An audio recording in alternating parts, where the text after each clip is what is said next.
here, as someone who studies history, studies politics, who knows what's going on, and I'm watching a private inside group of corporations rewrite the laws worldwide to shut down any businesses I start through red tape that they get government to pass so I can't compete with them. As they suck all this welfare, corporate welfare, out of me, and I watch the Fortune 100 openly funding the Mecha, La Raza, La Reconquista, End America, Open Borders, Aslan movement. I watch the big corporations to a group, unless it's like the Koch brothers, and they're not perfect, but at least they're pro-gun, so they get attacked. Every group out there, but a few, giving money to take my guns. And I have to sit here and put up with it. And I have to watch everybody getting ripped off.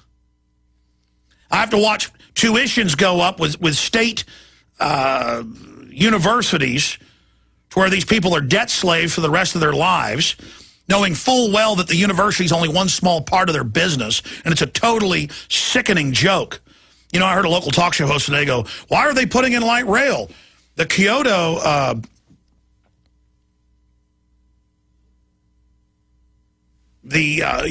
major studies that have been put out have shown, the Cato Institute, that's the word I was looking for, studies have shown it doesn't work. It's horrible. It fails. No one uses it. The U.S. is sprawled. Trains only work in compact cities. Why are they doing this? It doesn't make sense. Of course it makes sense. The city council is one of the only cities in the U.S. to pass carbon taxes because the feds wouldn't do it and double everybody's power bill 2 years ago. The city of Austin is totally bought and paid for by the globalists, and it's a boondoggle so they can steal billions of dollars more from the taxpayers and take control of transportation. The name of the game is control. All right. I haven't even really gotten to the big story today, and we've got guests coming in studio next hour. We also have the head of the 10th Amendment Center here today with Stuart Rhodes, and I'm going to be interviewing him after the show for a PrisonPlanet.tv video. It's just so painful to watch everybody getting ripped off. It's so painful to watch people not being aware of how the world really operates. And I know there's listeners right now that think, oh, this is just this guy's opinion. No, it's not my opinion. None of this is my opinion. I know exactly what I'm talking about. I took the time years ago to read the Microsoft federal government deal for this new Internet ID taxing tracking system. And now it's been announced. But again, in the video the federal government put out, it's total deception. And I guess I should be more positive because in the news articles about it, nobody is buying it because it is such a brazen lie. But that's what's so scary about this, is that they just lie worse than ever now. Again, here are the headlines. Obama moves forward with Internet ID plan. Herald Sun, sick of remembering your online passwords? Let the White House manage it for you. That's actually, the White House gives you a passcode for your cell phone, your bank account, your computer, your health records, and it's all accessible by them. I mean, I'm on the White House enemies list. That's been reported by multiple newspapers. I have George Soros attacking me every single week through Media Matters and his other groups. I mean, these people, I want them out of my life. These are gangsters. I mean, America, if they could stick their hands down your pants and put you in a radiation baker, why shouldn't you have to get a government ID to be able to log into your computer or anything? And that's what the cybersecurity system run by the IRS and Pentagon says in the PDF documents. Remember, they already told you it's an internet kill switch. And, oh, the government's going to be breaking in on your cell phone with announcements in your Twitter and Facebook. It's all being announced. How many years ago did I tell you this? Not because I'm smart. Not because I have a crystal ball. It's all public. I'm getting chills right now. It's all public. It's all public. This doesn't have to happen. It's public. The big six banks launder almost all the drug money and are allowed to.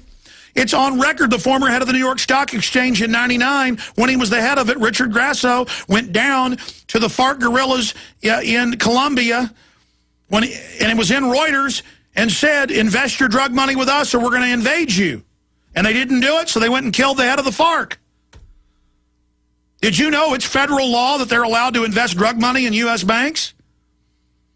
As long as it's deposited in an offshore account before it's brought in? I mean, do you understand that it's public, that the government and the big banks bring in the narcotics? It's an absolute admitted fact. And I have had cops at checkpoints ask to search my car. Number one, buddy, I don't use your drugs. Number two, your bosses are shipping it in. And I'm done with your hypocrisy. Okay, I'm getting mad. I'm getting mad. Folks, the corruption, see, this is the paradox. I spend all day, all week, all night researching, and then I get up here on air, and I'm not even really a talk show host. I'm a researcher who's an angry, aggressive person who gets on the air and is not playing games with you. They are announcing by next year, they're saying it's voluntary, but when you read, if you want to have a bank account, or you want your kids in school, or you want a university account, or when you go in to get a medical account, it all merges under the systems they've already passed in the law to track everything you're doing. So yeah, if you want to try to be Amish and hide out somewhere in a log cabin, maybe you'll get left alone, but now under Animal ID, Premises ID, they're harassing and shutting down Amish all over the country. And then, of course, the illegal aliens in every federal and state program are above the law and given driver's license, even here in Texas. And anybody can get that fake ID and then go set all these accounts up. And it's government's issuance of all these new IDs and RFIDs that they admit has caused this rash of identity theft. Oh, but don't worry, you see, now this is voluntary. If you choose to do business with any of these groups, schools, hospitals, banks, they're forcing you onto this. This is all Internet 2. This is the tracking, surveillance, taxing arm of it. This is all an Internet 2, and this is how they take over the web, because if they don't let you into their group, then you can't even do business. Oh, yes. You know what? I've had enough of it. We're not going to play any more of it. Let me just read to you some of the news article here. Obama calls for secure online identity system. Digital rights groups cautiously welcome the first-of-its-kind government proposal, calling it a blueprint for increased Internet security and privacy as the nation drifts to the virtual world to take care of basic needs from grocery shopping to paying taxes and dating. Oh, yes, paying taxes. The Internet has transformed how we communicate and do business, opening markets up. And they go on there, and then they have John McCain, Senator Kerry pushing it, and they go on here with a quote. Oh, that's not the one I wanted to read. The proper article that has the sickening quotes is Obama moves forward with Internet ID plan.